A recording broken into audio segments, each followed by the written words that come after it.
Welcome back to the Real News Network. I'm Paul Jay in Baltimore. We're continuing our discussion about whither the Middle East, particularly Palestine, and what kind of economies are going to be built there. Now joining us from Geneva is Raja Khalidi. He's spent most of his professional career with the UN Conference on Trade and Development, UNCTAD, where he's currently Chief, Office of the Director, Division on Globalization and Development Strategies.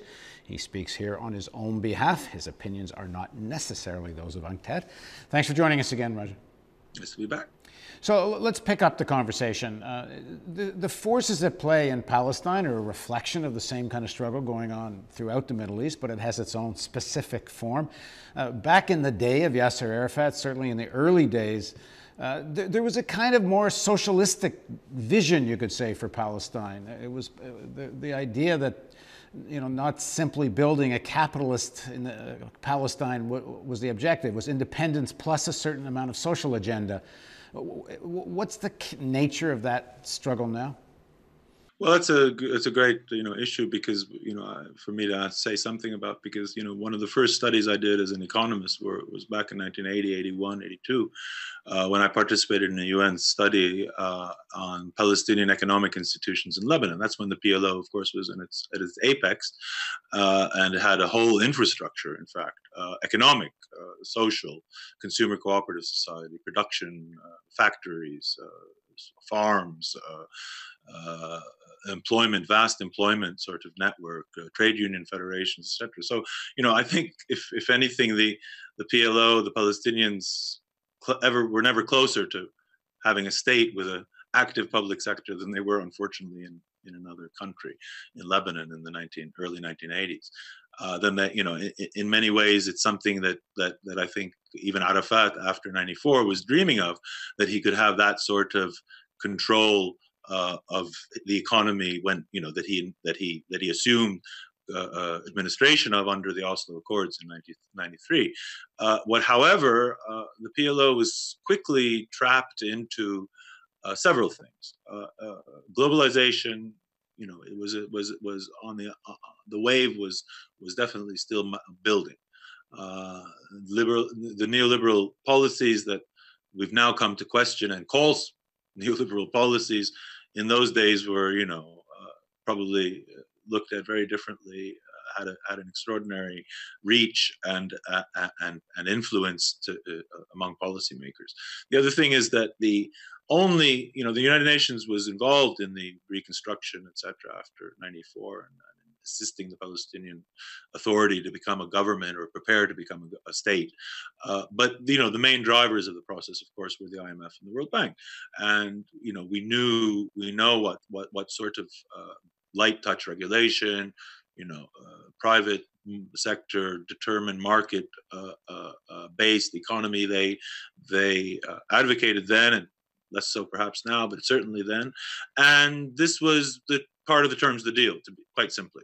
The deal was that you get administration of the West Bank and Gaza, parts of the very small parts of the West Bank and Gaza, but much of the population, Palestinian population, in return, and some limited, playing with tax regimes and certain trade, certain aspects of trade, banking, various other things that had been exclusively within in the hands of the occupation authority until then, in return for buying into the Israeli economy, i.e. you become part of that economy effectively through a customs union, which is the Paris Protocol.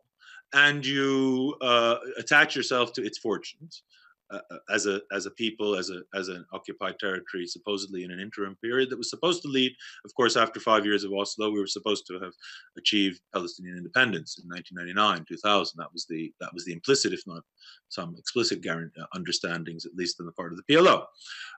Certainly not on the part of a lot of other people. So what happened was that they basically said, look, guys, let's cut our losses. Let's do what is not cut our losses. Let's do what is expected of us. Let's play the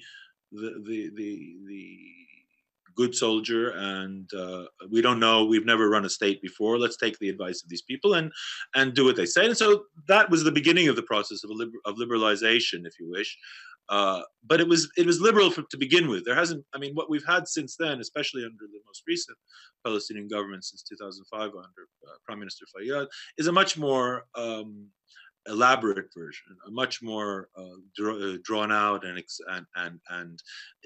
more pervasive version of the same policies that really were bought into by the PLO in the 90s.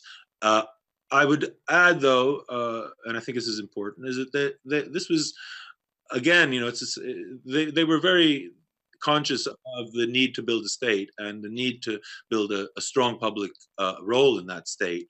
But I think they really were quite naive about, whether the extent to which it would be possible. And the early visions, of the 94, 95 were very much those of an economy, a market economy, an open economy, but one where you have a very strong and assertive role of government, because you're talking about an economy which is supposedly recovering after occupation and war. It's an economy which needs, protection. It needs rebuilding. It needs, agriculture has to be protected. You have to build your infant industries. All of those things. I think they really believed to a certain extent that they could do some of those things. Carry the baggage of the revolutionary period that they brought with them when they arrived back in Palestine. They thought they could actually, wear some of that stuff in the new circumstances, but it turned out they couldn't. And once that was the deal, I think, with someone like Prime Minister Fayyad, who comes from the IMF and the World Bank, in government, his being there has helped them solve, to be honest, a lot of their financial problems. But it's been at the expense. I mean, it's kept the PA in business, let's say, as the employer of last resort for the last 2 or 3 years. But it's been, I think, at a terrible cost to the economy. Now, the cost of the economy is not only the most sort of extreme episodes we've had of structural adjustment and attempts to further privatize perhaps what remains of some public utilities or public services or public assets, which has been continued in the last couple of years. But you have a lack of any sense. Palestinian policymakers do not seem to have the sense that they can change things by changing their policies. They see themselves as locked in by Oslo, which is a broader agreement. It's not just an economic agreement. It's a political agreement, which has failed, of course, but there's no process anymore. And it's a security agreement, which has been successful.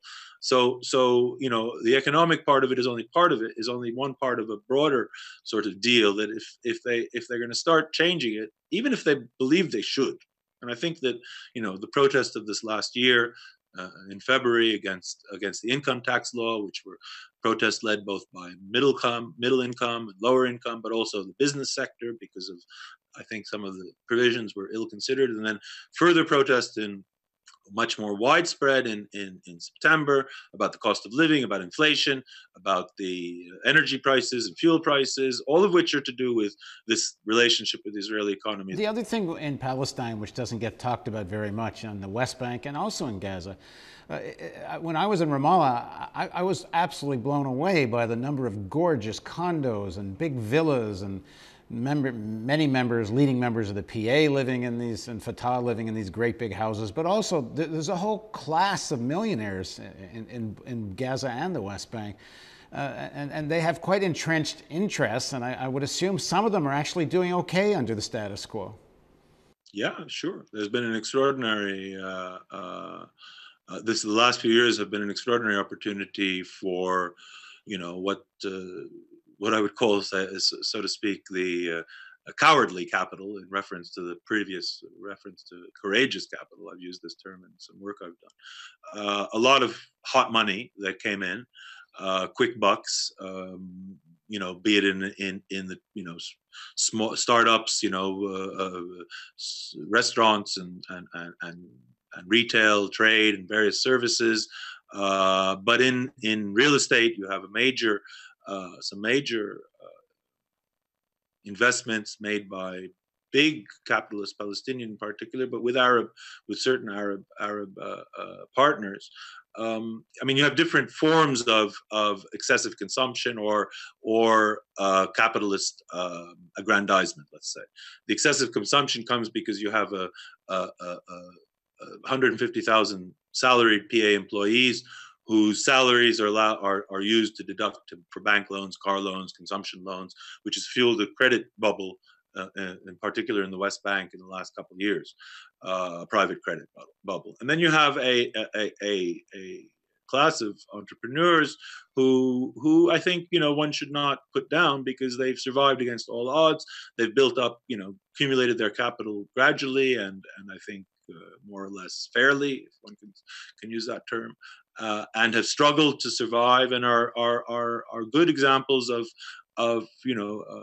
what one could call national capital. And then you have, I won't say vulture capital, but we have a class of Palestinian investors who, it's not so much because they're making the money, it's more to do with the sort of values that their money making are bringing into the country. I mean, if you drive down those same roads that you mentioned, you'll see big public signs, for example, to exhorting taxpayers to pay their bill, or citizens, quote unquote, to pay their utility bills on time, exhorting good governance, a whole set of neoliberal slogans which have creeped into discourse and are very, there's they had the first Palestinian real estate conference. Now, this first Palestinian real estate conference was fine, supposedly an academic, you would assume, or policy making conference. It was underwritten by this real estate development company called Rawabi, which is building this model city outside of Ramallah, et cetera, et cetera. So there's what would say even conflicts of interest. So there's a whole culture that's coming in with a lot of this capital, which I think is not, I don't want to say it's alien to Palestinian society, but it's not really what Palestine needs. Now, let me ask you a question, because to wind things up. When I was in the West Bank, and I met with a lot of activists and other people, there's a real debate going on about what's next for the Palestinian movement. Mass civil disobedience, is it really two states or one state that people should be fighting for? But in terms of a vision, a different kind of vision for the economy, how things are owned and how things are distributed, what do you think people might be asking, demanding, wanting? I mean, what is the alternative for Palestine? The last few years, especially of relative security and the good life in the West Bank especially, have made people very wedded to what they have, and that's reasonable I think for people that have been under war, occupation, etc. for so many years, and we should not begrudge them that, and I don't, to be honest. On the other hand, I think Palestinians are as thirsty for national liberation, independence, some form of real independence, freedom, simply freedom and dignity, as they are for the good life. And I think that as long as it's unresolved, and as long as you continue to have an aggressive settler colonial regime under which you're living, however good the life is, and however much that Palestinians try to just put up with it and not somehow rebel, it's just, I don't see any history to tell us that that's what's going to happen. In the region, I think, is another reason to expect that this is not sustainable, namely that the policies that in Arab countries and many post-colonial countries around the world, in fact, came, these neoliberal policies, liberalization, privatization, etc., that came as a result of the failure of some previous post-colonial socialist experiments, central planning, etc. All of these governments who've now reached, or these regimes, it's broader than the governments, have reached, I think, the logical sort of conclusion of the failure of many of these policies. Oddly enough, in the Palestinian context, these same policies have been applied in a colonial situation, which ultimately, as they fail around the region, and I think they're failing also, we've seen signs of their own internal failure in the narrow Palestinian context, as they fail, then the people who, however much they might be wedded to the benefits of some of those policies, or some of the benefits of those policies, they're going to start, there's an identification process between the two.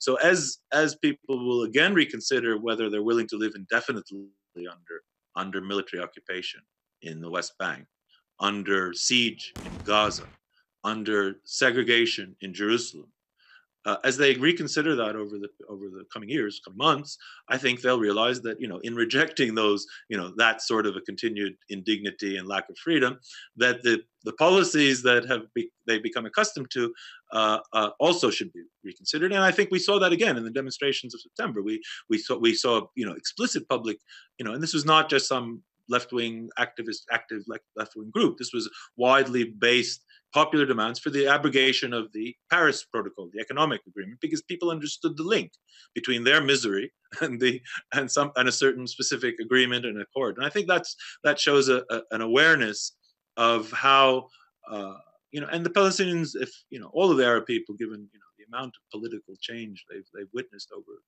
50 whatever it is years, but especially the Palestinians, are very aware and they're very responsible, and I don't think they've learned some things, some lessons from their experience, and I don't think they will embark easily on another intifada. And I would be the last to predict it around the corner, as many, if you look at the headlines these days, you'll see it every other week. But on the other hand, I don't see this as a sustainable economic project. I don't see it as a sustainable human project. I mean, as you said, 1 state, 2 state, 3 states, we don't know.